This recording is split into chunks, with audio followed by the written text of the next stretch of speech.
Handle your hive with Tadioshi.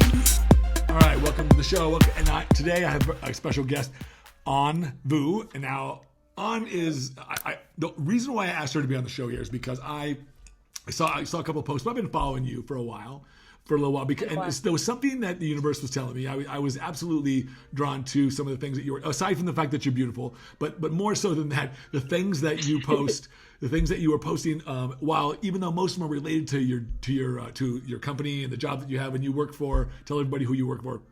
So I'm the national sales manager for Global Formula. So I handle all the wholesale accounts throughout the U.S. We have around 200 plus accounts now that I sell to. So that's basically my life. I am Global Formula. I know. I see you posting your videos and you tell people how to use the products and it's really wonderful. But you made a post about, I think it was about 2 weeks ago, a week and a half ago, and you were talking about finding your, instead of finding your soulmate, find your soul. And I thought, and there's something that just said, I got to have this person on my podcast so that we can talk about this, because it's a journey that I know that I'm on my whole life, and I know that each one of us, whether they realize it or not, this is the journey that we're on, to find out, to really, really realize in real ways in our life who we really, really are. And what I mean by that is, when we strip away all the exteriors, it's the feeling of joy, it's the feeling of love, it's the wonderful, wonderful feelings of well-being that we know we really are. And that's the journey that we're really on. People could say, oh, I want to be Mr. Olympia, I want to make lots of money,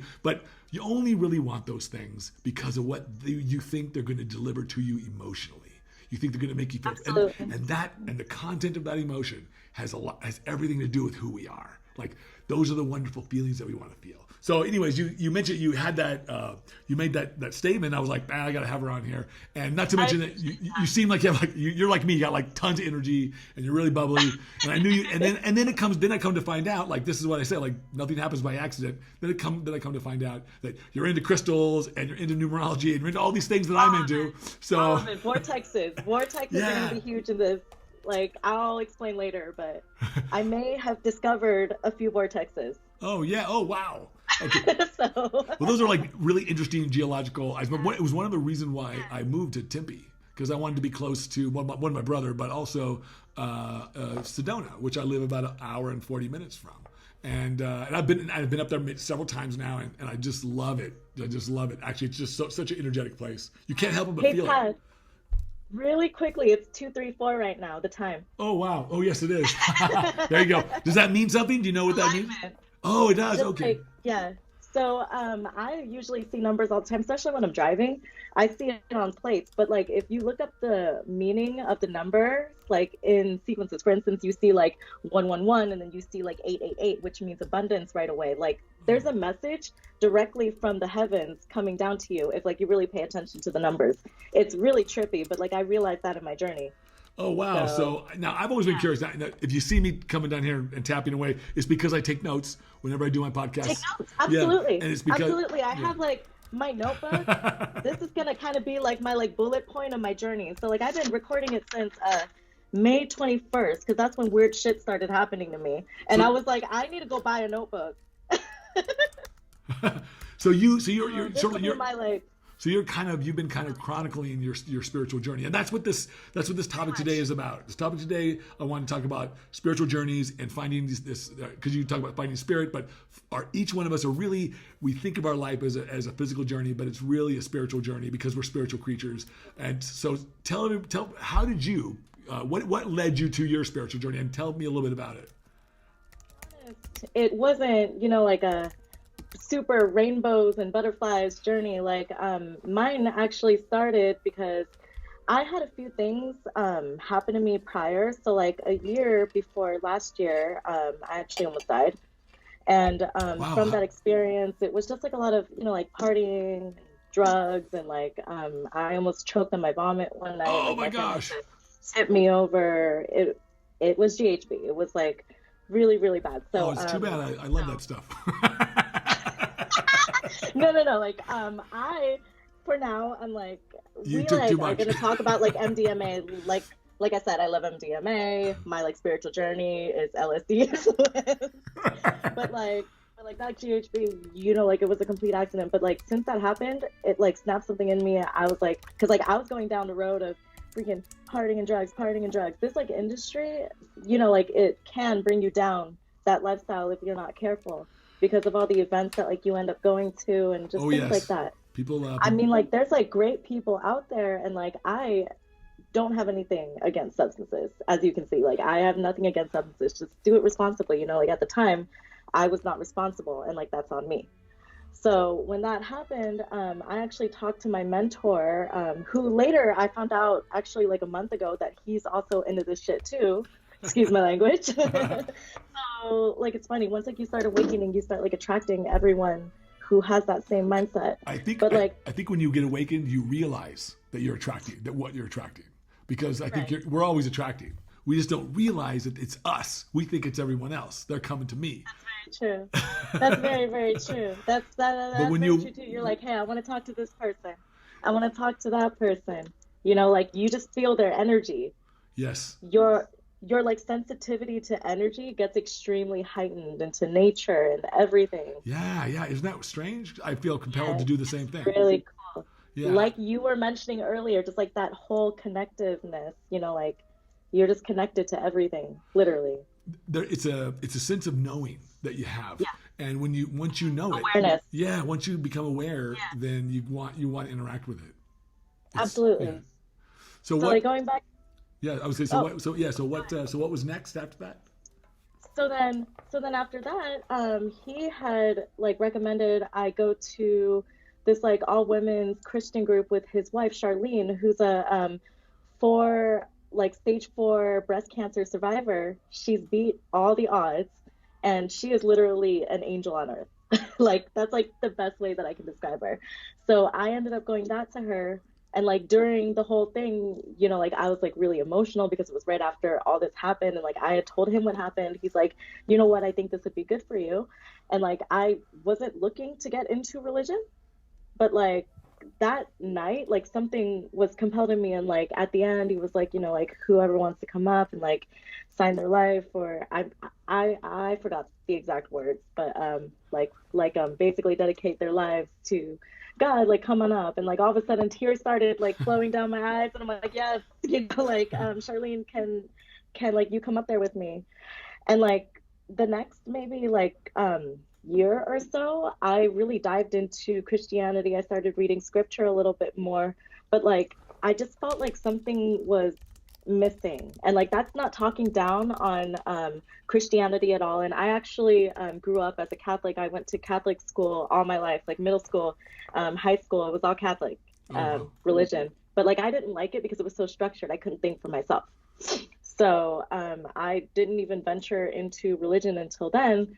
But like I started diving more into scripture, like I said, more into like beliefs and everything. And like what I realize now is that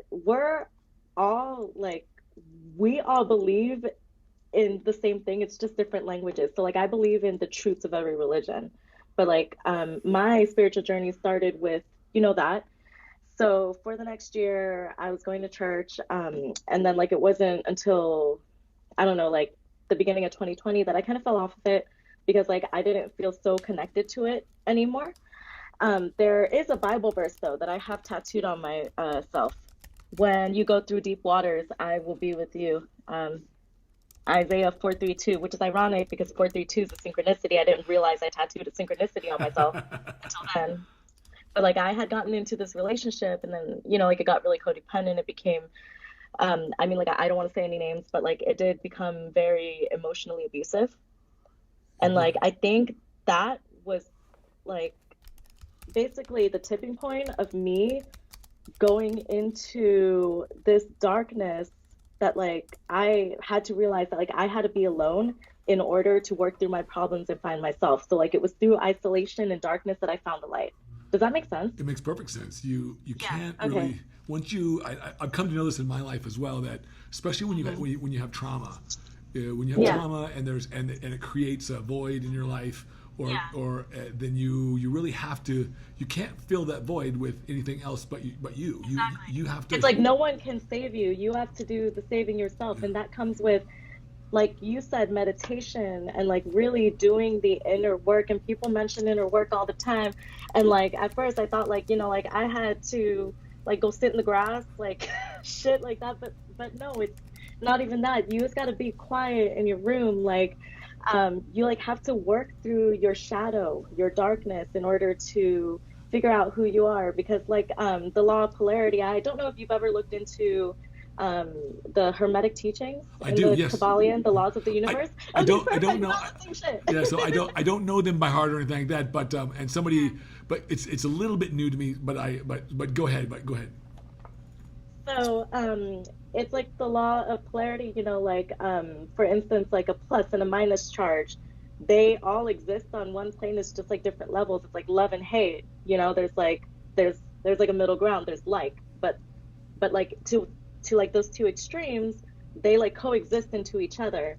And like that's what I've come to realize with like my darkness and my light. I had to embrace the darkness and go through all of that in order to figure out who I am. Like, I don't know if even that makes sense. This is so weird. This No, is it the makes first time I'm talking about it. No, I'm curious. So you said something just a couple of seconds ago. You said, you sitting by yourself and really sort of asking some deep questions. What kind of questions did you ask yourself? Because what I found in my life and other people's, because I coach so many people, I've literally coached thousands of people over the last 25, 30 years.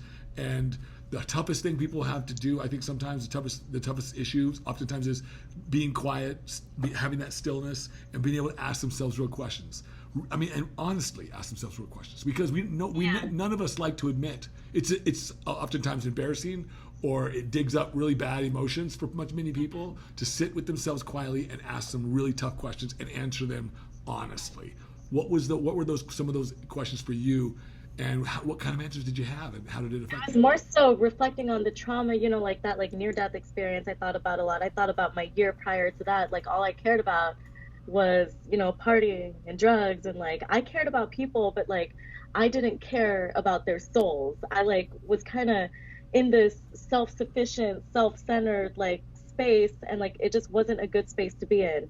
And then prior to, excuse me, I mean like after that, I really thought about the relationship that I had with this individual, because it was like 6 months of, like literally it was perfect.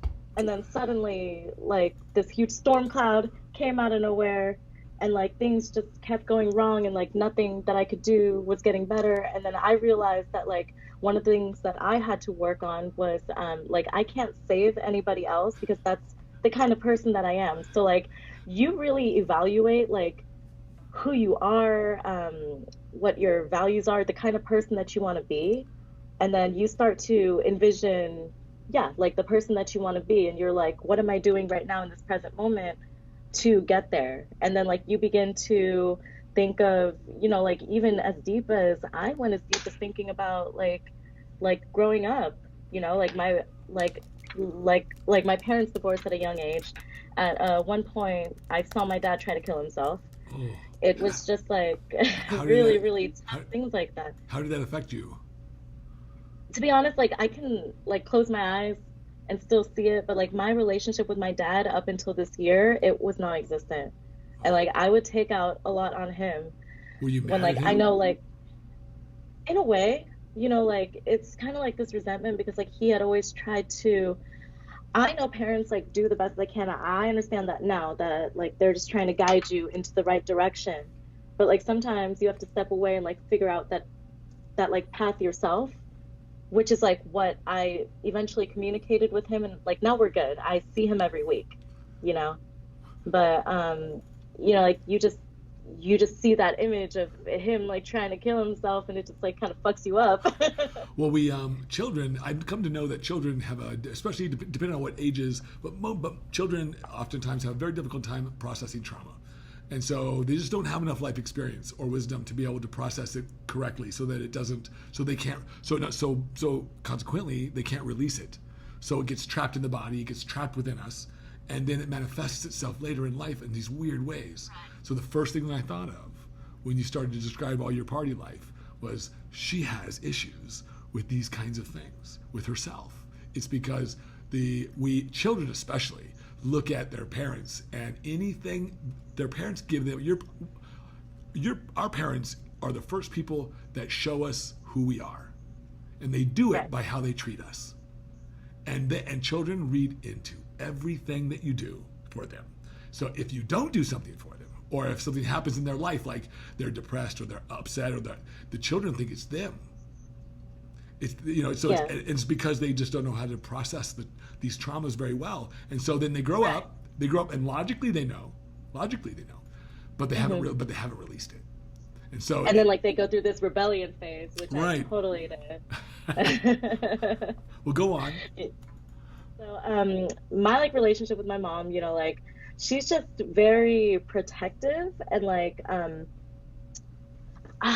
how would I say this?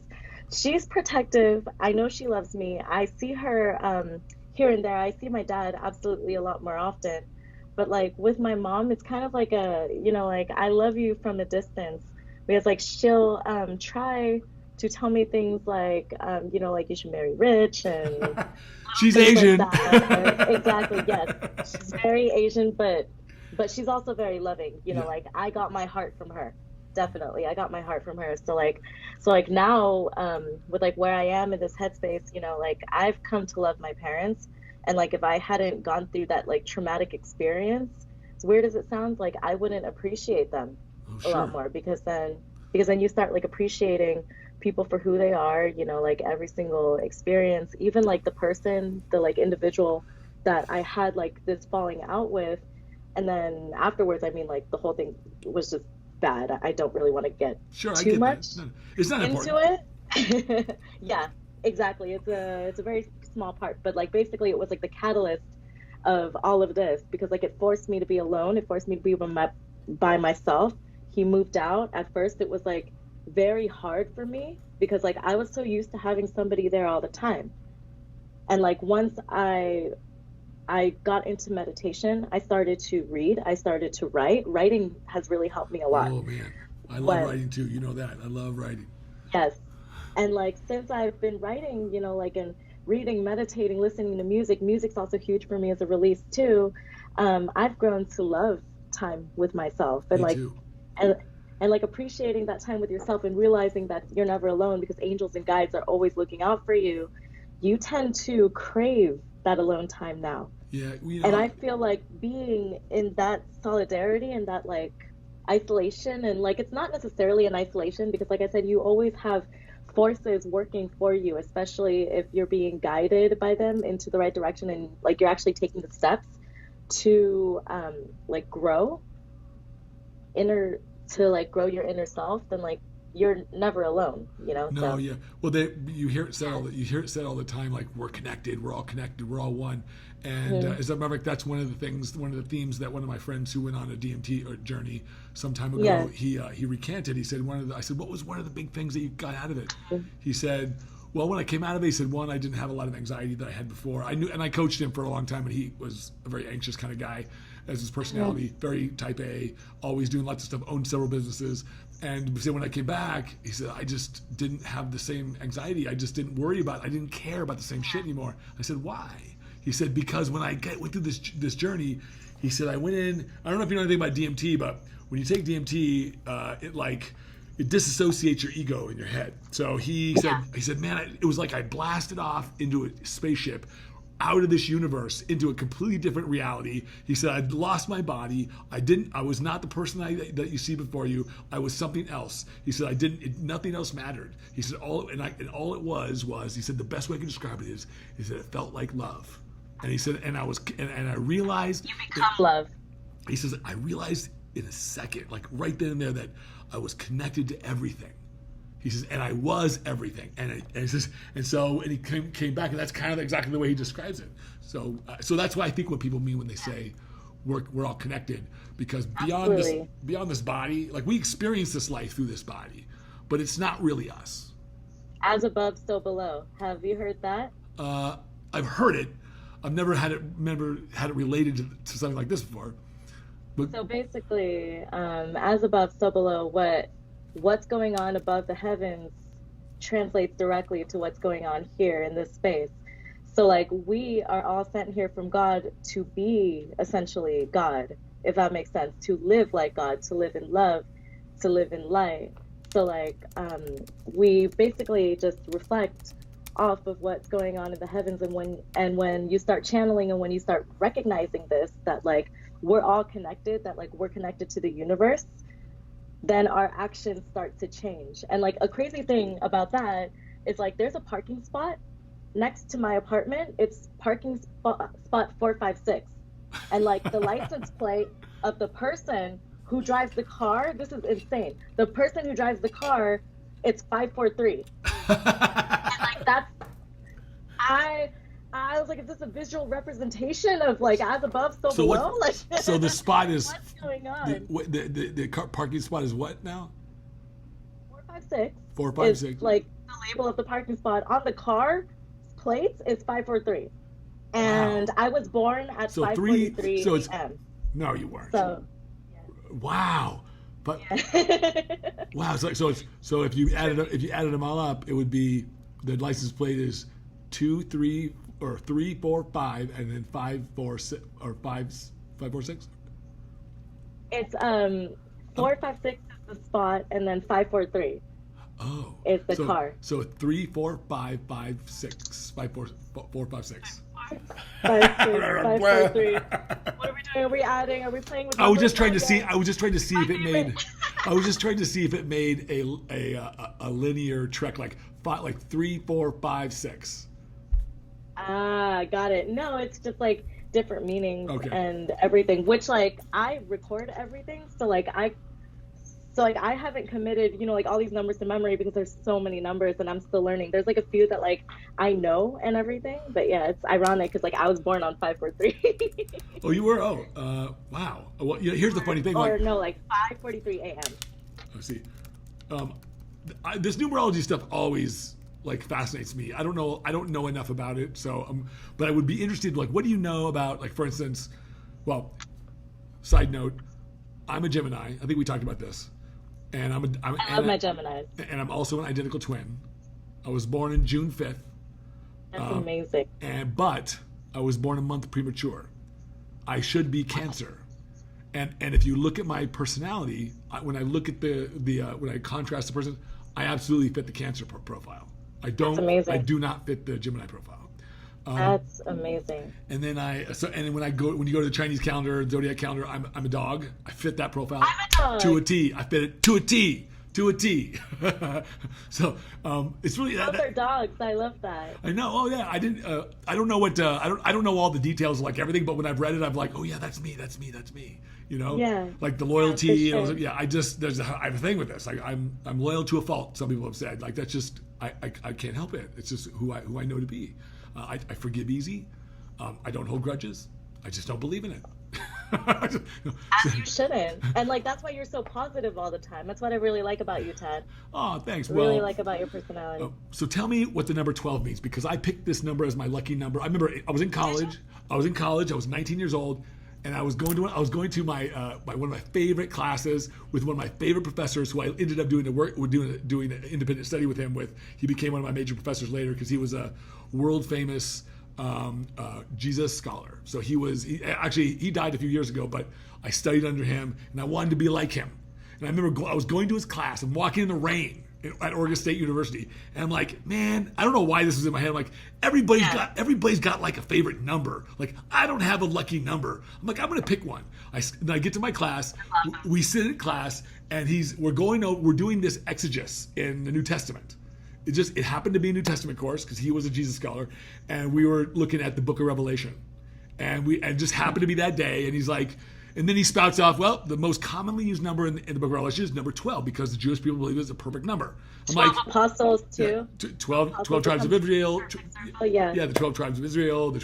So everything's in 12s. So I said, that's my number. Because 1 + 2 is 3, and 3 to me means family. Me, my brother, my mother. Yes. The father's exit. I didn't have a father, so I've never had a father figure in my life. I'm very feminine by nature, even though most people know me as very masculine. I have a very feminine side to me. I embrace it. I love it. It's who I am. It's good that you embrace it. That's awesome. Yes, it's That's who good. I am, and I know that my brother is from a personality standpoint, and he is a lot more masculine than I am. And I'm the one that everybody saw that because I was like 272 pounds. I was like, I was like this, but I'm the guy who embraces the feminine. I'm the guy who I want to talk about emotions. With like twins, I wonder if like, because like, you know how like we both have feminine and masculine qualities in us. I wonder if, because you're a twin, that like one twin is more masculine, one twin is feminine, it's just like distributed like that. Absolutely. Yeah? I believe my mother, so fascinating. Yeah, my mother told me when we were growing up that if one of us was having a good day, then she said I could always count that the other one was going to be having a bad day. Like, and then we would flip it. We would flip flop. So we would just, if one of us took one side, the other would take the other, and it would be like this all the time. So there's only some things, and even our taste in women were completely opposite. My brother, really? Yes, my brother likes tall, white, skinny girls. That's what he liked. Women. That's who he wanted to marry, a tall, white farm girl. Like, that's what he wanted, and that's what he did. I always liked the shorter, more exotic, darker features, athletic types. That's what I want. And both my wives, all my girlfriends, this is what they look like. It's just what I grabbed into. What you're into. Yeah, so I call it my preference. It's just my preference. That's all. It's just so we just have opposites. We're very opposite, but we're very much the same when it comes to our philosophies on life. For instance, we both believe that in process, you need a process. Everything's about a process. It's a process. That's how you get places, kind of thing. That's how you learn. You learn through a process. You don't learn by focusing on a grade. You learn by focusing on the process of your work. I tell my athletes this. You're not going to win shows by focusing on getting that trophy. You're going to win shows by focusing on your process, the effort, the labor. Focus on the labor, and that's that you'll get there. So anyways, it's because, but what do you know about the number 12? Because the whole story was leading up to that. What do you know about the number 12? Well, like you kind of basically said it, like you add 1 plus 2 as well, it becomes 3, and 3 is energy. 3 is energetically charged, and like I don't know if you've heard of the significance of the number 33, but like I started following the number 33 out of nowhere, and then I didn't realize that it was connected to so many things, like the Freemasons. I like actually just made. Oh shit! Here it is. Like I like have been making connections. It's like here. It's right here. It's the number 33 is like a master teacher number. It's the most spiritually evolved of all 3 numbers. So like in my notebook, I do a lot of studying. So like these are the 3 master numbers. I was born on master number 11. One of the vortexes that like I had found like after my trip on LSD had the 22 on it, and like the address of that place, called it the Pisces vortex. It's 22555. That's like the address of like the like location. And it's on Olympiad Road. So like Olympia, I was like, that's kind of fucking cool, I always, but yeah, so they say like I always the number that I see the most is 12s. I see 12s everywhere. I mean, like what's cool is that like each number will like resonate with a different person for like a different purpose, and like that's cool too because it's a representation that like every person's spiritual journey is going to be different. Right, absolutely. But like we all have like this one common goal to basically just lead each other home and figure out who we are, our souls, Yeah, it's funny that that's the cool thing about it. Yeah, we come into this life physically, and because we are coming into this life physically, we are hidden from our true selves. And Absolutely, so we have, and so I think that's part of the journey. That's part of the joy of this journey is discovering that. Is discovering. It's so fun. Yeah, it's so such a fun journey. At first, I thought I was going fucking insane because I started seeing like all these numbers everywhere, and I'm like, I'm a crazy person. I'm that crazy person. Do you have cats at home? I love cats. Oh, you're gonna be the crazy old cat lady. Yeah, pretty much. I think that's gonna be my future. Actually, I'm pretty sure it is. Let's see. So have you done any work with life path numbers? Life path numbers. I'm life path number 1. So which is like leadership. Yay! Yes, I'm. Yeah, as a matter of fact, my brother and I are both life path. Of course, obviously, because we're twins, but and it totally matches up with us. Oh my God, totally matches up. Do you find we're like put into this role to be like a leader, charismatic, to lead? Yeah, absolutely. And I went to Vegas. I don't know if you've ever done this, but I went to Vegas. 1 year, and I'm there every year, but I went to Vegas 1 year when I went to a like a tarot card reader. She was really good, so she was recommended. So I went there, and I did this twice though. Once, when I was living in Temecula, I had a friend one of my clients. She said, "Oh, I got this psychic she works with the police. She finds missing people. She's really, really good. She's not like wow. Yeah, she's not like finds missing people. Yeah, she finds missing and works with the police. Yeah, she finds like incredible. And if you like if you misplaced your bike or a person, like she'll be able to find it for you. Like, yeah. So yeah, it's really bizarre. It's like really weird. And she sees auras. I believe it. Yeah, she sees auras and people. She said, I've seen it ever since I was a kid. And she said, well, she wants to read you, Tad. And I know you don't know her. Is it okay if she comes over for this cheat meal? Because I used to have all my clients over for cheat meals and stuff on Saturdays. And stuff. Oh, and you're such a cool coach. so I said, yeah. I said, yeah, bring her over. Because I was really interested, right? So she says, we're gonna do this. And she said, don't tell me anything. I just want you to pull these cards, and so we pull these cards, and what comes up for me is my description card, so to speak, was the sorcerer, the magician, and she's like, she says, do you? She didn't really know what I did. She kind of did. But she didn't really know what I did, and she's like, do you do people come to you for advice or something, or like you're like I'm picking. They're like the sage. You're like the magic maker. You're like the guy that everybody goes to like make magic happen. I said, kind of, yeah, that's kind of me. Yeah, baby, that's me. Have you ever had that done? Yeah. So, my first and best tarot card reading is actually from a 17-year-old that happens to live with my dad. He's 17 and he can read natal charts. We started talking about all this because I was talking about like lucid dreaming and dreams like that, because I had a dream within a dream within a dream. It was like the weirdest thing ever. I've been exploring the dreamscape a lot and like tapping into Akashic records. Have you heard of that? I have heard of that. Yes, absolutely. Yeah. So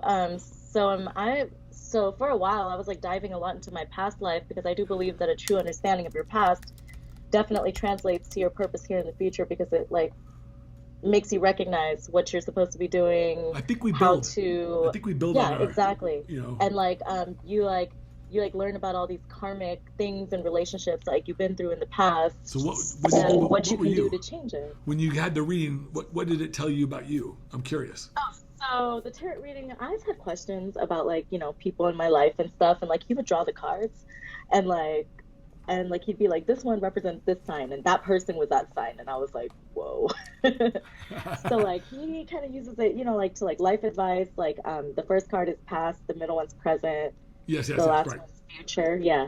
So he used it like that, and like I just like asked like how my Vegas trip was going to be. I just came back from Vegas. I asked how that was going to be, and like he's like, you're going to make like a lot of intense connections, or like one really good connection, and I did. Wow. When I had mine done, the reason why she wanted to read me was because she knew my brother was coming. And so okay. We're identical twins. So she's like, I got her. I want to read you both. And I'll tell you what she said. She's like, she got her crystals out. She got it centered herself. She's like, man, I'm getting some intense vibes here. She goes, you guys, you ever heard of, there were these twins at the turn of the century. They made a movie about them. There were these mobsters, and they were like fucking notorious. They like never got caught. They were like, they were like really, really like notoriously bad, like evil, but they were like really, really, like they made lots of money and they just like conquered everything, right? And they made a movie by these. She's like, you guys send off to give me this energy like those guys, except you guys are good. Those guys were evil. She says, you guys are good. It's like, and the funny thing was, when we pulled the cards, my brother pulls the king card, right? These were telling us about ourselves. And guess what I pulled? The queen card.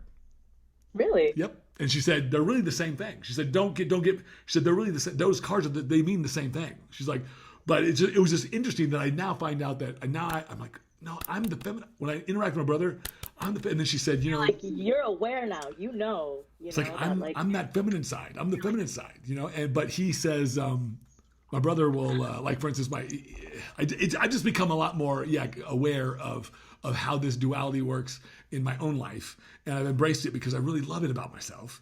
And, but it's kind of interesting, but they do mean the same things. But we pulled, she said, I've never seen anything like this. That's amazing. She goes, I've never seen anything like this, Tad. You guys are pulling the exact same cards. Like over and over. She's like, pull another one. She's like, pull another one. She did it like 3 times and we like, bang, bang, bang. She's like, now the cards look different, but she said the meaning of the cards are the same. But like it's the same translation. That's trippy, especially since you guys are twins. Mm-hmm. That says a lot. That like says a lot. And you know what those cards were? She said those cards were abundance cards. She said you guys all you guys do is pull abundance cards. She's like, lucky you. I'm like, wow, man, and it's been true in my life. Absolutely been true in my life. I mean, abundance in love, abundance in life, abundance in everything. Although sometimes awesome. Although I'll tell you, sometimes it's hard to see your own abundance. Sometimes it Oh, is. absolutely. Especially with, like everything that's plastered on, especially social media these days. You like feel like you don't have enough at times. I mean, like I'm guilty of this at times. I'm like, you know what? I'm not doing as good as I should be doing. And then like the other day I went to the gas station, someone saw my car and they were like, "You have my dream car." And it's just a Honda Civic hatchback, like but like that makes you realize, like you have so much to be grateful for. Yeah, well, Like so much to be thankful well, for and like I think come so far. one of the bad things about social media is, and it's not social media's fault for this, it's our fault for interacting with it in this way, is that it does exactly what you just said. It makes people compare. You look at somebody else's life, or you look at what they have, and I say it like this: Amen. Comparison is the thief of joy. You want to steal your joy? Start comparing yourself to other people. And I work in the worst industry that you could possibly do for it, because I'm even an IFBB judge, and I have to judge people and compare people. But when we do it ourselves, it can be really detrimental to our well-being. Oh, absolutely. It could make the most wonderful life look like it lacks something big. Yeah, exactly. When like that's not the case. It's not the case. Yeah. So the way it is. So now, flash forward, like, how do you feel today in your spiritual journey? One more thing that I wanted to add about that spiritual journey too is that the quarantine actually helped me a lot. Oh, good. The quarantine, being alone and like going out on my nature walks. I was only working like 3 hours a day. I was essential because we're supplements, and like to be honest, the universe granted me that because like I was like freaking sitting on my couch, reaching out to everyone. Everyone's like, "No, we're closed. We're closed. We don't know what to do." It was like a very like hard time of, like high stress. And I remember the day before they shut everything down, I was actually with my boss, and like we had done an IG live with Tarek from Muscle Contest. I know Tarek. We finished, yeah. Good old Tarek. Yeah. I love him to death. So so we finished that, and like all of a sudden we looked at the news and we're like, holy shit, everything's gonna be shutting down. And like we're like, what the heck are we gonna do? So like the day after, I like worked from home. I was on my computer the whole day, hours and hours and hours of just like trying to figure out what the fuck is going on. No money was coming in because nobody wanted to do anything, like no one wanted to spend because of like they like just were unsure of like what was gonna do, what like they were gonna do. And like next thing I know, my account from Pennsylvania, he texted me this like article, and then it's all like supplements are essential. And I was like, thank God I have a job. And like I was so grateful at the time, but like I'm like, what are the odds of like sports supplements being essential during this time of like a pandemic? I don't know. It's just like it seemed like kind of crazy. My question is, who makes those determinations on what's essential and what's not? Because in my opinion, That's true. Because in my opinion, social interaction is fucking essential. Oh, absolutely. And like so are gyms. Like gyms are mental well-being, and like so many gyms are being shut down right now and like charged, and it's fucked up. It really, yeah. And I get why we do this stuff. Now, I just had an intense conversation yesterday with one of my clients who's intimately involved in a lot of the real data and a lot of the real work that's been going on in Italy and Europe and here. And he was I was, to be honest, I was not informed well. I just saw what I saw on social media and on my news feeds, and it's not all. And the picture that people paint and the conclusions that the media draws and the things of this nature sometimes don't give people the real information about. They're not. I don't think they're necessarily trying to lie. They're really just speaking from their heart. But there's stuff like that I didn't understand, and I have a much better perspective now because I want to be compassionate, but I will not. I repeat, I will not sacrifice my own well-being for another person's. That is not why I came here. That's not why any of us did. It is your job and my job to do this for ourselves. We can help each other, but not at the expense of each other. That is not the way it's supposed to work. So I'm happy to, like, for instance, wear masks. I'm happy to do my part in terms of social distancing. But but you got to tell me why. What's the logic here? It can't just be right. It can't be just to help somebody else out. That's not a good enough reason. It's not. So now that I know, I understand a little better. So here's what I've come to find out that made a lot more sense to me it's really about, so it's this, all these measures are really about, and this is what I think our government and our states should really be telling us, and they're not, is really about the management of these resources. So in other words, hospitals and doctors, we need to make sure that we have enough hospital beds. There's usually so many hospital beds per 1,000 people in each area. They calculate these things. And when you have all these people, I mean, if we just let it go and then everybody starts gets COVID or they get all these cases go up, and next thing you know, you get all these hospitalizations while many of them aren't going to die. What happens now if my daughter, I get in a car accident and my daughter now does not have a bed in and she dies because of something simple that she could have because there's no room anywhere. And it's not because and it's that not. Makes sense. So no one explained this to me. It's not explained like that.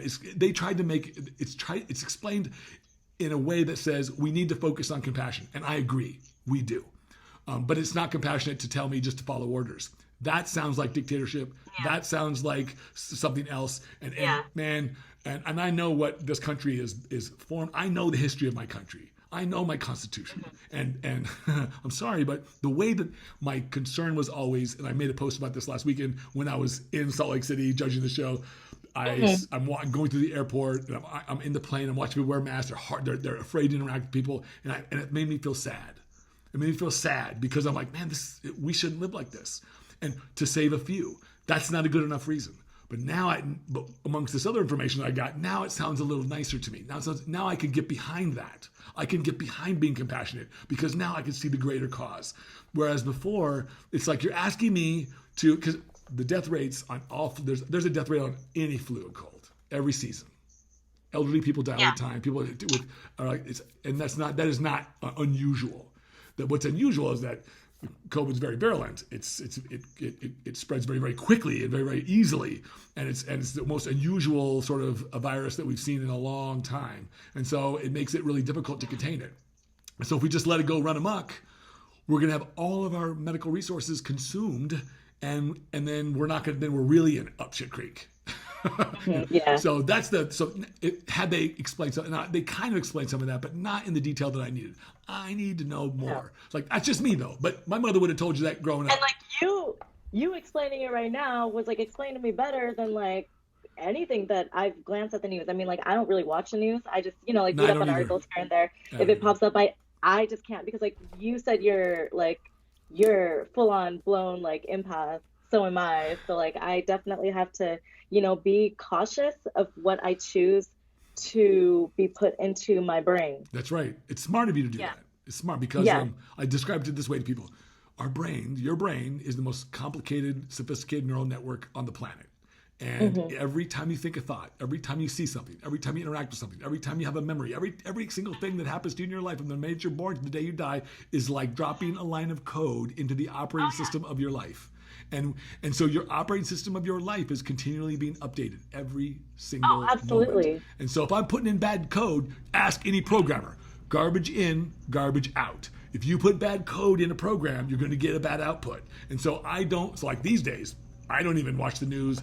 I don't watch movies that make me feel bad. I only watch things and I only entertain myself with things that are uplifting, that make me laugh, that make me feel something good or inspiring. Exactly. That's it. And like one thing with your thoughts too is like once you put your thought into the universe, it's essentially immortal. This is something that like I kind of thought about the other day because like energy cannot be, or like it like can't be created nor destroyed. Matter and energy cannot be created or destroyed. I've had these conversations. My first wife was a physicist, and we would talk about this over and over and over. Yeah, this whole concept that energy and matter are interchangeable. Nothing. During this whole journey, I all of a sudden got like this spark to look up like quantum physics. Oh, really? And like it's so crazy that like everything is tied in. It's like spiritual science. Because like I'm a woman of science. I like need proof as to why all this shit's happening. And so I'm like essentially proving to myself that it's legit. Well, the science has a language, religion has a language, philosophy has a language, emotions have a language. Everything has a language. So and I think people make the language more important. They're like, you have to describe it this way. And that makes it truthful. Like, no, not necessarily. My ancient ancestors in the Hawaiian culture described life a certain way with gods and tikis and different things of that nature, and it was just as accurate as today. It's just, I believe it. It just depends on the way you want. How do you want to describe it? And I have this game with my daughter. I say, you know, and it comes from a movie actually, the movie Cinderella, the one that they did a couple years ago, and that the mother asks her daughter, who's Cinderella, what do we believe in? And she says, we believe in everything. And I say, her and I say that too. I say, what do we believe in? We believe in everything. I really like that. I love that, actually. Hey, I like that a lot. I even read a cool quote from, who was it? John Lennon. He said, you know, he said essentially the same thing. He goes, yeah, if you want to say fairies, I believe in that too. It's like, because I believe in everything. I believe in everything. I absolutely believe in everything. And I don't think I think for me at least, it's just a metaphor. Words are metaphors. That's all they are. That's all they are. Absolutely. Like the other day, I was thinking of, if you see here, this symbol right here has like been huge in my journey. I don't know if you can see that. It's kind of like just like a wave. It's like an S. Yeah. So then the other day, I saw like this post about like, you know, like light work and stuff. I follow a bunch of like spiritual pages, but like going back to my science, it mentioned something about sine waves, and I was like, oh shit. And then so I drew out a sine wave, and I was like, wait a second. If you connect two sine waves, it makes an infinity sign. Yes. By the way, so essentially, I don't know. I started connecting shit. I was like, this is so cool. Have you ever, do you know what a Mobius strip is? A what? A Mobius strip. So years ago, when Google first came out with Gmail, so I signed up for it because I'm old, so I was able to get that when You're it not first. Old. So Stop yeah, it. I'm 50. But I called my brother. I'm like, hey man, I want to get a unique like email address that I could use. And you know, I was just out of graduate school, I think, and he's like, well, you know, and I was always thinking about stuff, and he knew how philosophical I was and how, because I'm like that. I'm like, why don't you do like a Mobius strip? I'm like, how about Mobius thinker? So my Gmail address is I have a couple of Gmail addresses, but my original one was Mobius thinker at Gmail. Now if you look at the Mobius strip is an optical illusion. It's a looks like a ribbon that's turned in on itself, and it goes, if you follow an edge, it goes forever. It's the Okay. But if you draw it in 2 dimensions, it's the infinity sign. Ah, so that's pretty cool. Yeah, it's pretty cool. So anyways, I just thought it was kind of interesting. Everything you keep mentioning shit that like has popped up in my life in like some meaningful way. Symbols, languages, everything. It's like how you were saying, you were all like, I thought I came up with all this shit myself. I mean, like for a while, I thought I was coming up with all this shit myself, but like the universe was just channeling all of these things to me so I could have a better understanding. And you know, there's so many other people out there too who are making the connections. And like, so my thing is like, find the others. You know, like sometimes you like see me hashtag that in like a picture or something. I don't think you need to look. Find the others. You don't need exactly. to look. Just like what happened really don't. Just like what happened with you and I. Radiate your energy. Yeah. We attract. We're attracted. We're attracted to each other. Absolutely. And So, it's so cool, you know, it's so cool. So now where are you at in your spiritual journey today? Because after looking at your post, I'm just curious, where do you feel you are in your... I feel whole. I feel free. It's just a very, very good place to be because like, I realized like my journey is mine and mine alone. You know, like in the past I was very codependent. There were like a lot of mental roadblocks. Like I didn't know what my purpose was here. And now I know that my purpose is love. Oh, see, I like that. That's why I like that. That resonates with me. Good. I know, I can tell you're radiating love, radiating. And like, that's what I really like about you too. You know, like, nothing's a coincidence. So it wasn't a coincidence that you reached out to me and we formed this friendship. It's really cool. It's the weirdest thing because it's been several months that I really recognized you on Instagram, and you just, every time I would scroll through, I made a rule for myself, don't scroll. Don't scroll through your newsfeed because then it's fucking 2 hours later, and then I'm like, shit, I gotta go cook dinner or something. So, you know, and I don't want to waste my time just scrolling. It's no good. Like I want to interact. I want to be productive. So, anyways, right. but when I would consistently see some of your things, and I'm like, and there's that little voice. I don't know if you know this. There's a little voice inside your head that inside just says that just said like, there's something gonna happen there. You're and it wasn't like a intuition. Yeah, it's like that. And I was like, hey, but I had no really reason to like you know, reach out and say, hey, because you didn't know me. I'm like, I don't want to be some weirdo, freako guy. Like, hey, I was like, you know, that's not me, man. Like, you know, so but then when you made that post, I was like, oh yeah, you know, I want to talk about that. I want to talk because that's the journey I'm on. Yeah. I want to talk about. You know what? Funny thing is, when you reached out to me, I was like, no way, an IFBB judge out of all people wants to talk to me about my soul and spirituality. So what I did, I like screenshotted it, and like my friend Chiron Holden, he's like one of my closest friends ever. He was actually there the night of my awakening, you know, the night when like all that crazy shit happened. I think I might have judged him. I think you had. He's third in the world, Mr. Olympia, men's physique. Yeah, I've definitely judged him at a show or two. Anyways, because the name sticks out. It's like an unusual name. Nobody has a name Chiron. Come on. Exactly. You know what's crazy? Chiron. Do you know like the like centaur god, Chiron, Chiron, and in the whole like astrological world, there's like your Chiron.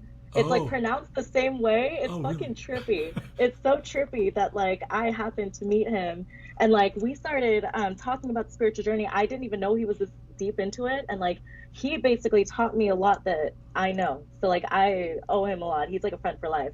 I basically had a dream the night before his birthday. I didn't know it was his birthday. That I texted him 11/11. Wow. So then I texted him that following day, and I'm like, Chiron, I had a dream just now. It's very vivid that like I texted you 11/11, and he's like, you know today's my birthday, right? And I'm like, no. And then so from there we started talking more. You know, I started reaching out to him for advice. He's the one that told me about the Kabbalion, which is ironic because that's very similar to his name too, from like the Hermetic teachings. Okay. The Kabbalion. And then like one of my friends was like throwing a party, and then I was like, hey dude, do you want to come and like do something this weekend? Like come on down, we can like hang out. And then so the house that we went to, the address had 321 in it, and his car, his place had 321 on it as well. Oh wow. And then we're like, okay, we're exactly where we're supposed to be. And like when we were there, we like met a guy who like dedicates his whole life to grounding. Oh, it was wow. insane.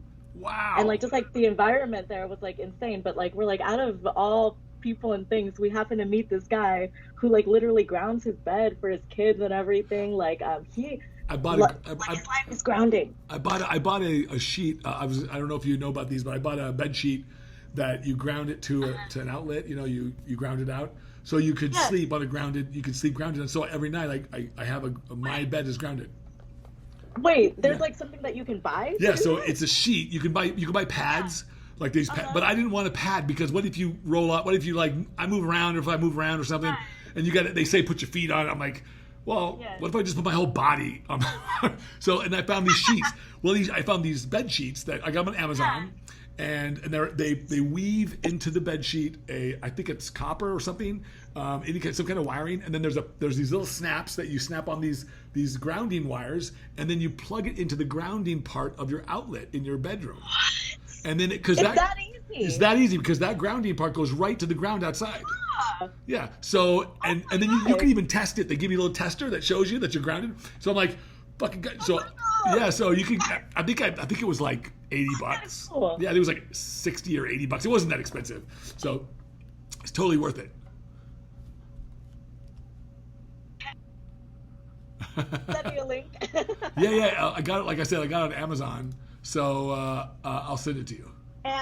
Okay, perfect. That's so cool though. But yeah, so like we met him, and then earlier that day too was like when I got the outline for this, and like that same day I had rescued. This is a it's kind of like a representation of me because I'm a triple Pisces. I'm a Pisces sun, moon, and ascending. Okay, so I don't know what that means. Like, what does that mean? It's like an astrology thing. Basically, I have a lot of Pisces in me. So like this is the symbol of the fish. This is like the Pisces, except like instead of swimming like the yin yang, they're all swimming upwards towards like enlightenment. So what is? It's like kind of like. Tell me about Pisces. Because I mean, kind of funny because seafood's my favorite kind of food, but but what's Pisces? Like, I don't know much about Pisces. Pisces, Like, how would you describe yourself? We're very much so into the spiritual realm. We're like very sensitive to energies. I guess very loving. Okay. It's like very weird of me to like speak about myself like that. Most I guess, people have like, most people have a hard time with it. Most people have a hard yeah, time. yeah. I don't. But like, no, I love you for that. I love you for that. It's because like I guess people articulate how I am a lot better. We're like very caring, very giving, very selfless individuals. Very, Wow. very selfless. So what did you said you're a dual Pisces or something like that? What did you say? I'm like a triple Pisces. So like in like astrology, you're like linked to a bunch of different signs. So like the sun is like the biggest one, you know, like you said you're a Gemini, so like that's what that is. But like the moon rules your emotions, the like ascendant is like the face that you put on to the world. And like I'm straight Pisces. And like I've never met anyone else who has all three. How do you find out what you are? Like, how would I find out what I was? You can punch in. There's like an app. There's an app called a CoStar that like you can download. It's like co-star. Okay. That's like the one that's like the easiest. You can punch in your birth time, where you were born, your birth date. So what is and then your? it pops everything out. Do you know what your elemental sign is? My elemental sign? Oh, I'm like water. Oh, of course you are. Of course you are. Water, very mutable. So it's kind of funny. My elemental sign. Can you guess what it is? Gemini is air, right? Correct. No. Wow. Very good. Very good. And my ex-wife, my last wife she's Sagittarius, and you know what they are? They're fire. And so, man, that was not a good relationship. I mean, the first part of it. You live and you learn. The first part of it was, but it was a struggle because there was just a lot of. She's a wonderful woman, but she was great for a certain part of my journey, and now. But when she was just not a very happy person at the end, and so it was a good thing that we dissolved it. But she's the one that did it. It wasn't ever me. I'm the dog. Remember, I'm the dog. I'm gonna be faithful no matter what. So loyalty. Yeah. So I was in it to win it till the very end, and but it was good because now I feel like I'm becoming that man that I always knew that I was gonna be. You know what I mean? Like so. But I would be curious to see what. Because you had to be alone in order to find yourself. That's right. I had to. Yeah. I had to face some serious demons, man. I had to face. I believe it. Yeah. I mean, I'll share this. I've shared it with people before. Tell me. When she gave me that news, there was that following week, I believe it was. I can't remember the exact date, but it was that following week that I tried to kill myself. I was like, man. Oh my goodness, I'm so sorry. I said, I'm done. I've done what I wanted to do. I had a successful business. I only identified myself as a husband, and like that's how I was identifying myself. And so I said, so I know all the pharmacology. So this is what I do. So what I did was I took 11. This is now you're hearing it right. I took 11,000 units of Humalog insulin. So I know that's a bottle over a bottle. It's Holy shit! Yeah. That's like oh my God. I should be dead. And but I'm gonna tell you, I didn't miss a workout. I woke up 24 hours later. I worked out at the gym. Because I came out of it, I was like, I hallucinated. I thought I was just go into a coma, diabetic coma, and be done. But that didn't happen. And it wasn't your time. Nope. And I'm gonna tell you, when I came out of it, I can't explain it. I just knew with clarity that I'm supposed to be here. I have purpose, and that there was something more to do. That this was not supposed to be the end. So ever since then, people are like, I don't get really sad over death. It's like, it's just not really real. The body dies, but nothing else. You can't exterminate. Your soul lives on. Yeah, you can't exterminate. You can't exterminate who you really are. I'm sorry. So while I'm sad that I don't get to communicate and have the interactions I have with the people that maybe die, that go away physically, I know they're still here. With I'll share this one thing too. I hate me talking so much, but. I love you talking so much. I'm just the guest. When I was, this is probably like 6 years ago. I started meditating some time before that, not a short time before that. I started meditating, and I was getting really into it. I really love it. It's my favorite time of day. And I sat down. I was meditating, and I remember within a couple of minutes, I was getting a good theta state. I was like right in this, and I'm like, and all of a sudden I realized within about 5 minutes that my grandmother and my grandfather, who had died my grandfather died when I was 5, and my grandmother died when I was 19. They were sitting in the chair with me, right next to me. My grandfather was just there smiling. He didn't really say anything. My grandmother was sitting right there, and I was close with my grandmother. I helped her. She died of bone cancer, and I helped her when I was in college. I came out of the dorms to live with her so that she wouldn't have to go into a nursing home, and so that I could help her so that she wouldn't have to do that. And I did that until she died. And when she died, it was very traumatic for me. And that was the other time I tried to kill myself in my life. After she died, I was going through a lot of rough patch, and I just decided, you know what, I'm just done. And I took 87 sleeping pills. 87. Oh my goodness. 87. Yeah, and I remember my girlfriend at the time. She was like, I woke up out of this fog the next day. I'm laying in her lap, and I'm like, and I didn't even remember that I did it. I didn't even remember. And like she didn't know that you did it. She didn't know. She didn't know. She's like, Tad, what did you do? And I'm like, what do you mean? What did I do? She's like, you took something, didn't you? And I'm like, huh?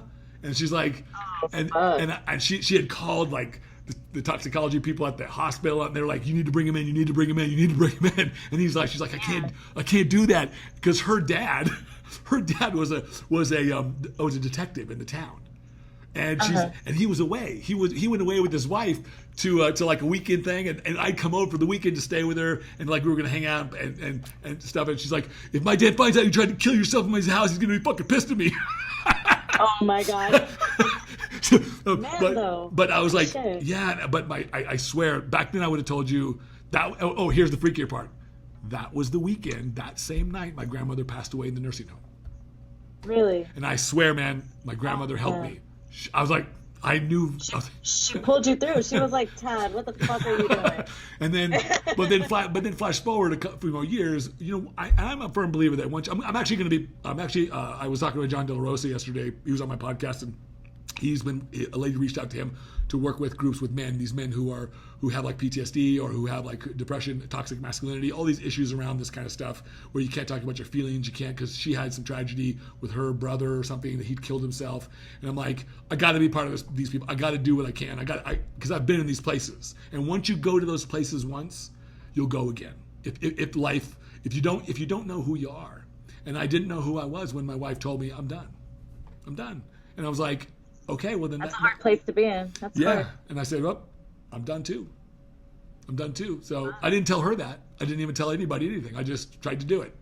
But when I came out of it, I knew. I'm so glad you're still here. Yeah, me too. Well, you know, the funny thing is that, anyways, what I was saying was my grandmother in that meditation, I experienced her. And she was real. I mean, I could smell her. I could see every line on her face. And if you notice, I write these meditations. I've been doing it for several years on social media. They're just my way of journaling out there in the public. I just happen to share with everybody. Though, if you notice, built within every one of them, at the end usually, I put 3 affirmations. In every single one of them. It says, I am love, I am joy, I am so very good. And it's the last one that always, it still chokes me up even when I say it. I got chills. And it's because when I was there in that meditation, that meditative state, and I was looking at my grandmother, she looked over at me, and it's just the weirdest. I'm just telling you how I experienced it. She looked over me, and her lips didn't move, but I could hear her voice, and it was like she was speaking right through my heart. And she said, Tada, and she used to call me Tada Bear or Tada. And she said, Tada, you are good. And that was all. And it was like, I started crying, man. And I hadn't cried at that time in my life since she died when I was 19. And I was 43, probably 44. And so and I remember thinking, whoa. And I got up and I went to the bathroom and I got ready for my day. And I'm like ruminating on this. I'm like, what the fuck just happened? And I remember thinking, I looked at myself in the mirror and I remember thinking, you know, all the pain in my life, any negative emotion I've ever experienced, anything that's ever given me any kind of pain and suffering, I says, I had to put it there in my heart first. It didn't start there. So I vowed on that day, I said, I have no more room for anything else but love. I have no more room. Good. I said, I'm not going to. So and matter of fact, and the way that I expressed that on that weekend was, I had a friend. Handle your hive with Tadyoshi. It cost me a couple of clients. clients, and I was really upset about this because I don't like it when people think that I lie to them. I don't lie. Yeah. I am not a liar. Okay, and so I was going to put them all on blast, man. I was going to like put them on blast. I was going to like fucking get an email chain going. I was going to like get everybody involved. I was going to tell him what the real deal was, and I was going to point him out. And I was going to say, look, man, and I said, you know what? I'm just There's feeding, no need. I'm just feeding this, man. I'm like, I can't do that. I just let it all go, and it all went, and it all went away, and life still moved on. But The world still turns, yeah. So, but it was a life transforming event for me, that meditative experience, and it was with my grandmother. And I know that the reason why I brought that story up was because we were talking about death, and I truly believe, especially after that experience, that when people die, they don't really leave us. And I know we hear this in movies and like books and shit, and like people, but I've experienced it. They don't leave us. And my grandmother is more available to me today than she was when she was alive. I have a question. Do you believe in reincarnation? I believe that we come back, that we can. I don't think we always do. I think that we do. I think that absolutely. I think that what we call reincarnation is absolutely, that's one way to describe that. Yes, absolutely. Totally believe that. It's that. I was just curious. Yeah, I think it makes sense to me that what we call spirit, soul, what we call that, you might call it energy. You might call it your spirit, you might call it your soul, but whatever you call it, that force that is really us is really part of a bigger whole, right? It's the universe, the energy of the universe. It's a part of that, right? Well, you can't destroy that. Now, it might manifest in small ways, in different ways, like this part of the energy is manifesting as what you see before you, Tad. Yours is manifesting as what I see before me, but we're just small parts of that expression. So it makes sense to me that when this body goes, for whenever it goes, that expression might take another expression. Oh, absolutely. It might be. Definitely. I might be a wonderful redwood forest somewhere, which is my favorite fucking tree. You know. That's beautiful to think about. Yeah. This is a kind of interesting thing. Like the redwood forest. Like I love forests because a forest. And this is like a metaphor for our life, for our culture.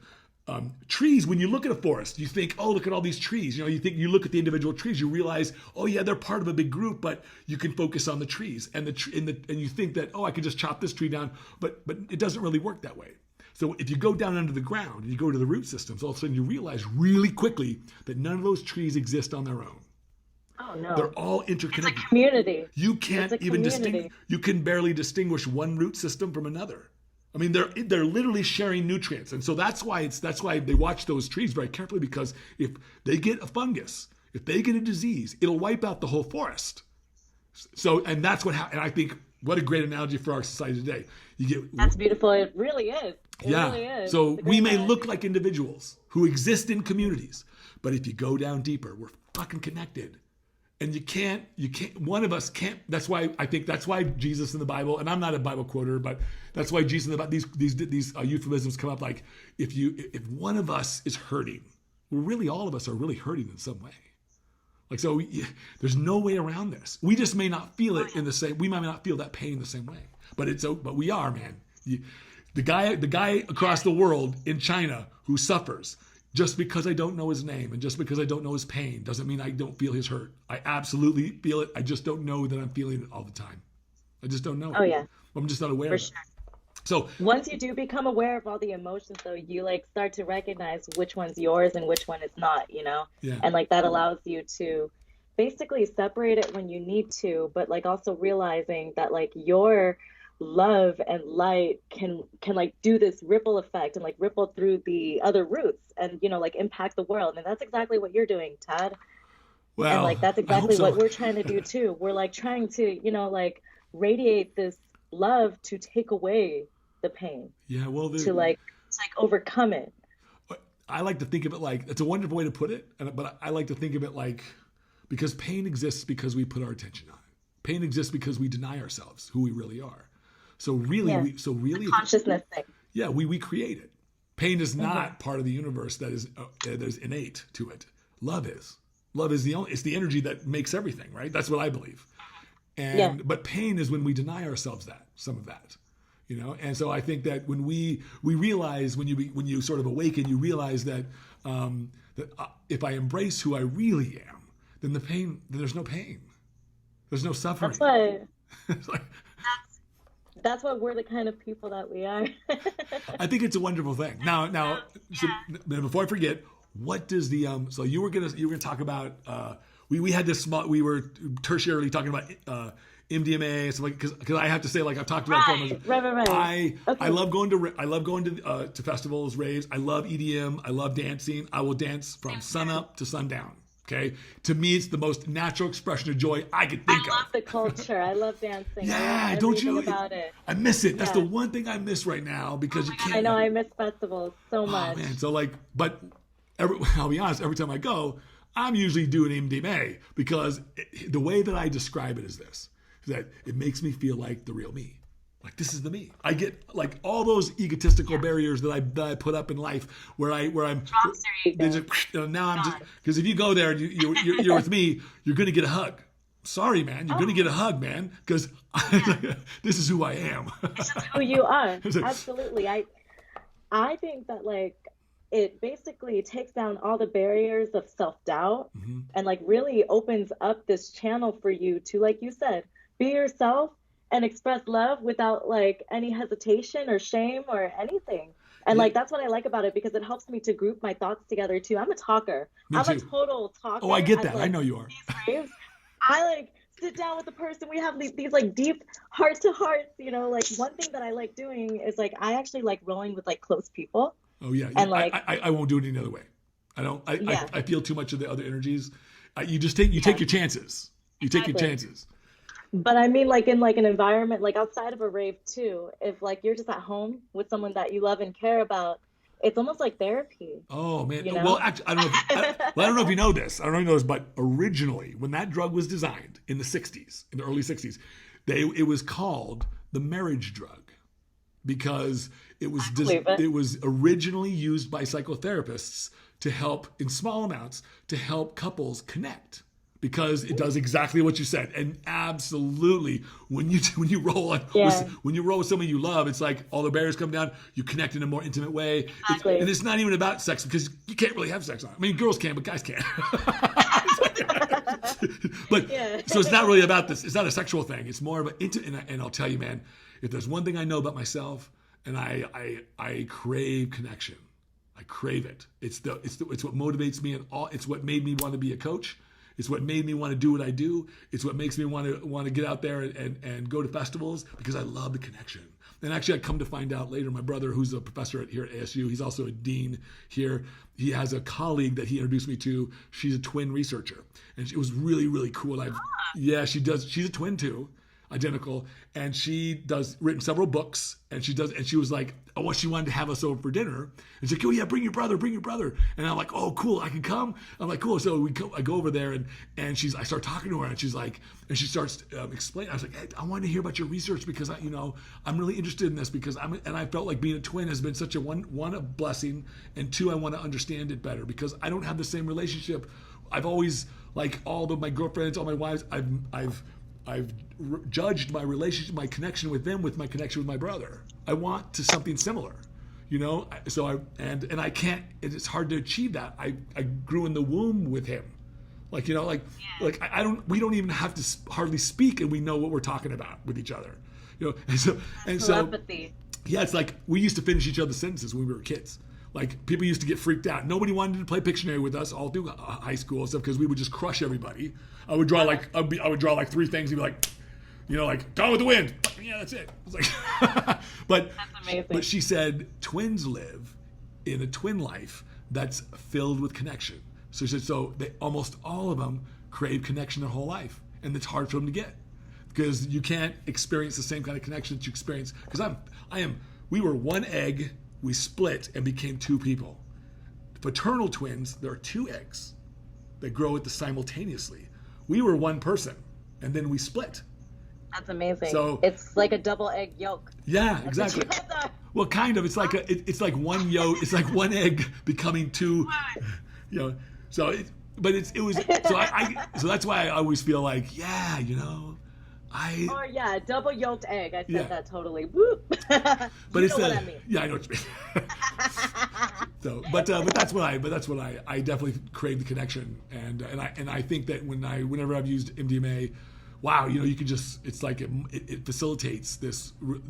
Now, of course, you can overdo that shit. Like, you don't want to take too much of it or anything like that. Like, Exactly, especially if you have like an addictive personality or something, you want to make sure that like don't solely rely on it. no, But like no. once in a while, Yeah, it's I, really good. I always ask myself, like, the litmus test I have is, why am I doing this? Am I doing it to mask pain? That's bad. That's a big no-no.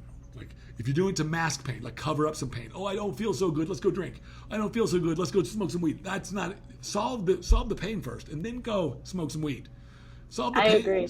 Don't go drinking when you're not feeling good. That's the worst fucking time to. Like, you're not gonna have a good buzz And with like that. last year, or not last year, like a year and a half, like 2 years ago, that's like where I was. Like I like wasn't happy. I was like, let's Do go you party. think that's why you partied so much? Probably, to Like, be honest, probably. I think we all. It's kind of interesting. Like, have you explored more of that pain, because we all have it. We all have traumas. We all have pain in our life that we. I mean, obviously it revolves around. I mean, like I've like overcome it now. Like I can go out without a problem. I don't get triggered by anything.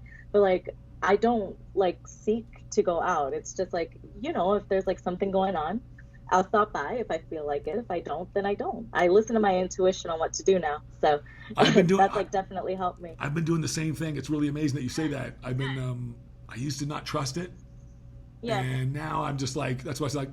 No, something's telling me I got to do this now. Let's do this now. Something's telling me or something's telling me that I got to do this, or something's telling me I should reach out to this person. And every time I do it, it's like perfect synchronicity. Yeah, alignment, magic, magic. I believe magic on earth. Funny thing, I'll just say this. I believe one of the things, and I think it's because I'm an air sign. I think it's because I'm I like you. I like speaking. I like talking about stuff. I like to communicate. But more specifically, my brother and I both do. He's really good at it, like me, and he's a writer. He's like many Book of the Year awards. He's got several on his. But he and I both agree on this, that words are magical. They're literally you literally cast spells, literally almost. It's like maybe not in the way that people think about it, but you do. You can change people's minds. You can inspire people. You can do all these, all with what? Words.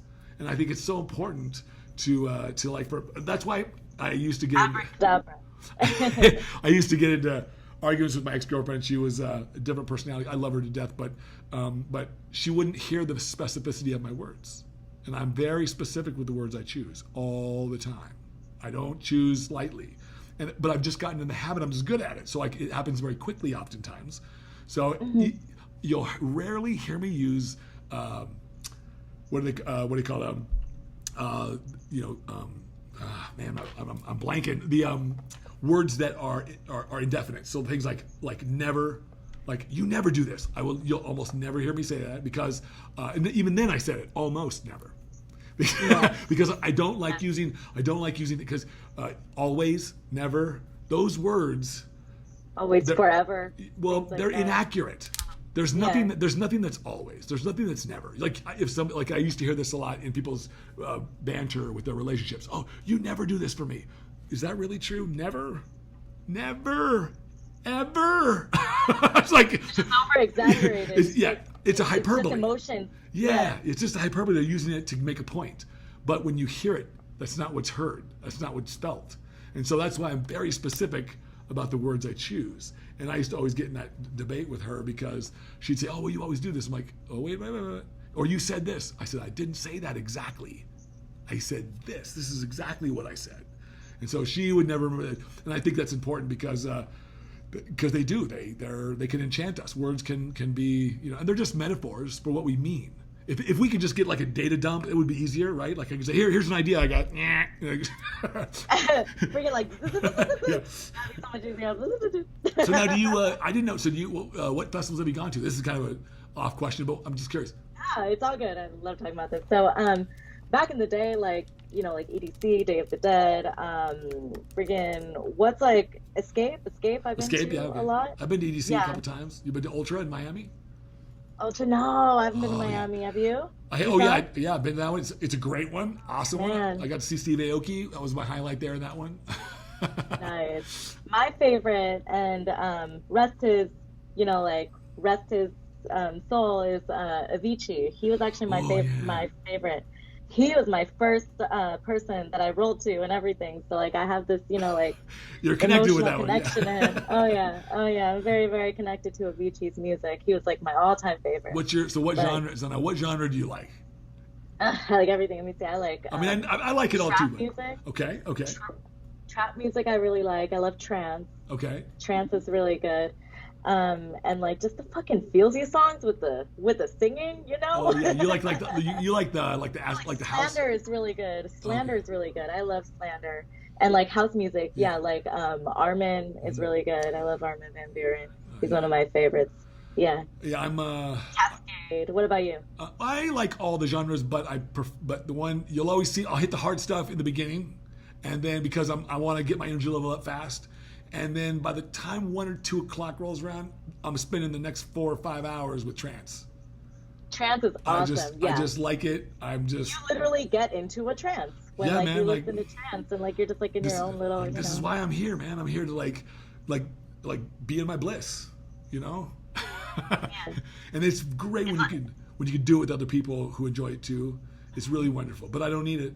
I can do it all by myself if I need to. I believe it. It's like you're so connected to yourself in that moment with the music. Yeah. It's like your brain waves are reading, you know, like the music perfectly, and like you just feel good. I think Einstein said it best. He said, if you want to understand this universe, you have to understand that everything is vibration. And music is the direct correlate of vibration, right? So Absolutely. when you hear it, I was trying to describe this to my brother because he's never been to a rave or a festival, and I'm like, dude, and he's like, yeah, that's not really my thing, man. I'm like, that's okay. I said, but the reason why I like it is because when you get there and there's this music going, it changes your vibration, man. I could literally go from nothing to like ecstatic, you know. And I don't need drugs. I don't need drugs to do it. I can just music listen. affects my mood so much that like I have music playing all day. Me too. Like yeah. literally all day. I always carry his little speaker around all the time. It doesn't matter where I'm at. I'm like people know me for the music. They're like, okay, put something on. I'm like, okay. Well, thank you so much for being on the show with me. I've had an awesome conversation. I want to dig more into the numerology stuff. Talk. And I want to have you on again when we could, and we'll talk about some other stuff too. Like I want to get more into this Akashic. Crazy! It's already like 4. Oh, I know. We talked so much. Oh my god! So I really do want to get. I want to get into the Akashic records and all that kind of stuff because I actually want to start reading more of that stuff. I'm only kind of like the point of my journey that I'm in right now. Like I'm going deeper into my subconscious. Yeah. That's like what I'm exploring right now, and it's trippy. Well, you know, sometimes you're gonna, you know, I fully expect to find demons in mine as well, so to speak. Those things that you have to uncover so that you can really be that joyful, wonderful being that we know we are. You know, I really believe that. You know, that's what, and I really believe that it's the traumas of our life, it's the challenges, it's the pain of our life that nobody likes to deal with that really causes the most growth. It causes all the growth. Absolutely. And like with like yours and my journey, we had to deal through or like work through all those traumas and like hit rock bottom before we like were able to see the light, you know? Well, you know, I think it's just it was hard. But... Yeah. Well, thank you again. Stay on the line. Don't hang up when I stop recording, but stay on the line. But thank you so much. Tell everybody how they can check you out and what they can do. Yeah. So ANHVFIT, that's my Instagram. Actually, all my contact info is out there for like work, but like don't be texting me weird shit. If you guys have like spiritual questions, yeah, sure. Yeah. They don't be like, hey. Well, you know, as you can tell, I've been drinking this. Your work, by the way. I've been drinking your stuff right now. You sent me a care package here, and I appreciate it. Biocarb, that's right. So I'll tell you what I did with it. This is not a plug. I'm just talking about my experience here. What'd you do? I put that one of the, what's it called? It's the carb. It's the highly branched cyclodextrins. Yeah, the super biocarb. Yes, that's it. Which also has a full serving of the BCAAs in there too, the BioEndure. So yeah. I put that in with you guys sent me some strawberry lemonade and I put it in with my limeade. I have some limeade that I like, some natural, no sugar added limeade, and with a bunch of water. And I put this in my big hydro flask. And oh my God, it is it's fucking good, man. I'm like, I would drink this shit all day long. It tastes amazing. And not only that, because you said the highly brand cyclic dextrin, so like you know what it is. It's like the delivery system's flawless. I love it during my workout, especially for leg day. It's like everything stays full, dude. You're like, don't like freaking like flatten get out. Flat. Yeah. Well, I've been your needing, muscles are so tight and you just feel great. I love it. And there was a company a while back that had when it first came out with some of this stuff. And was it? I forget the name of the. And they went away. And the reason why I say this is because they had one of their flavors. It was a great flavor, and it was my favorite because it didn't taste horrible. It wasn't. But some of the other companies that I've tasted, either it tastes too sugary, or it doesn't taste right, or it's just, I don't know. It didn't jive with me. And this one is really good. So I commend the company. Good flavoring. It's really wonderful. Appreciate that. Yeah, and it mixes pretty good. It didn't like fuck up in the water. I know some of them get all chunky. They float to the top. And So I know I asked you to send that stuff. I'll tell people now as to send, because I've been looking for another company to align myself with, but I have to like the products. I'm not gonna try everything. Yeah. Try everything, brother. That's why I wanted you to try out the samples, because I myself, I'm a believer of, like you preach what you actually like believe in and use, and that's right. Like for me, I use the whole line, and like I want to make sure you try everything too. That BioFreak, how sensitive are you to caffeine? Well, I don't use stimulants. Okay, then don't use that one. Give it to a friend and tell them to give them your honest feedback. I just haven't. That guy's a powerhouse. Yeah, I just haven't in the past. I mean, I have in the past when I was a competitor and I was competing, but these days I've not wanted to because I didn't want, because I would go nuts with that stuff, but I also don't want to. I don't know. I have so much energy already. And I love it. It's like I don't want to become reliant on get my receptors become reliant on the caffeine, so that I have to have it. Like what irritates me the most, and it's not anyone's fault. Like, hey, it's just me. When somebody says, "Oh, man, I gotta get my coffee before I can interact with them." Oh my God, really? So he's like, I never wanted to be that guy. Like, I got to go to Starbucks before I can interact with the world because I can't be like, that's not me. But you don't need that. It's just me. I don't. I mean, half the world is addicted to caffeine. Take the Bio Pumped, because that has all the same pump ingredients and the focus ingredients, the nootropics of the BioFreak, just without the DMHA and without the 400 milligrams. So you guys use nootropics then? Fucking love nootropics, man. Hold on, let me see if I have I have a sample pack right here. This is the Bio Pump. So use this one. Okay, I saw that in there. So tell me about that one. Use like a whole scoop of it. So it has all the same pump ingredients and nootropics in the BioFreak, just like without all of the crazy stimulants in there. Like it takes out the 200 milligrams of DMHA, it takes out the 400 milligrams of caffeine. But since caffeine's a vasoconstrictor, when you take this, like the blood flow, brother, it's insane. You're gonna be like all vascular and shit, and it's dosed. You're like, I already am. I don't need it. No, I mean, I've been very vascular my whole life. It's just it's gonna be tenfold. Then you're gonna love this stuff. Okay. Oh, awesome. You're gonna love this stuff. It's like there's 10 grams of citrulline in there. Oh, okay. A citrulline 9-to-1 formula plus like a ton of beta alanine. Do you make a specific like capsulated product that's a nootropic for the brain? Yeah, we have the lit, but we're actually all out of stock of it. So what is that one? So tell me about that one. We made because we found out that people were taking the BioFreak during the day because they love the focus so much. But the thing is, you don't need like all the pump agents when like you're working, studying, or going to school. It's a waste of raw materials, and like you don't want to feel all itchy and tingly and stuff when like you're like on the computer. That's what I want. So I want that one. Perfect. Yeah. It does have per 3 capsules, you are getting 400 milligrams of caffeine, but pop one and you'll be okay. Okay. I think I gave you some. I know we're out of stock of it right now. Hopefully, you were able to get a packet. I don't remember if you do have one in there, but it's called the BioLit. The bag of goodies. I know. I opened it up already. Let me see. I don't know. It's like Christmas. It's like Christmas. But it's called the BioLit. It's like you don't have it now. Then like I'll send you some when we get it back in stock. I think all that I got were powders. Gotcha. I'll send you some then when we get it in stock. But one capsule will be perfect for you. It gets you going throughout the whole day. It's not going to be jittery. There's no jitters or anything. Usually I don't like too much stims either, but like I pop one lit and I'm solid. I'm like focused like this. See, I've been working out with my brother, and he bought some equipment for his garage and stuff because we haven't been able to go to the gym because we're all locked down here. And man, I am itching to go back to the gym. I'm really not. I mean, I can get a good workout in, but Come on, It just doesn't hit the same. You I know, want to like fuck up some weights, like man. I want to fuck up some weights. It's like, so. I fucking feel you. Are you guys all? You guys are locked back down, right? Yeah, they just started up. There's like a few gyms here that you know, are not gonna lock down. I mean, one of my accounts just got fined yesterday. But like there's a gym locally that's still open. So like I sneak out over there, but like those gyms that are open right now, they're very good with like keeping, you know, the social distancing and, you know, the masks and everything. So And then I was Go ahead, reading. go I ahead. was reading. Who was it from Metroflex in Marietta? He.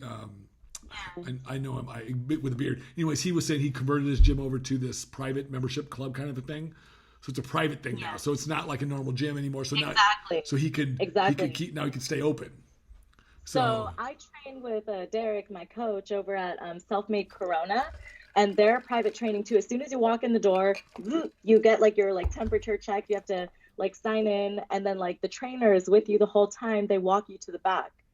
So like that's like the safe way of, you know, doing it right now. Boy, that really, we have to jump through so many hoops these days. It's kind of sad that you know. Anyways, all right. Well, stay on the line. Stay on the line, and I will. Thank you so much, though. I really loved our conversation. This has been awesome. Thank you so much. This was great, and like time flew by. All right.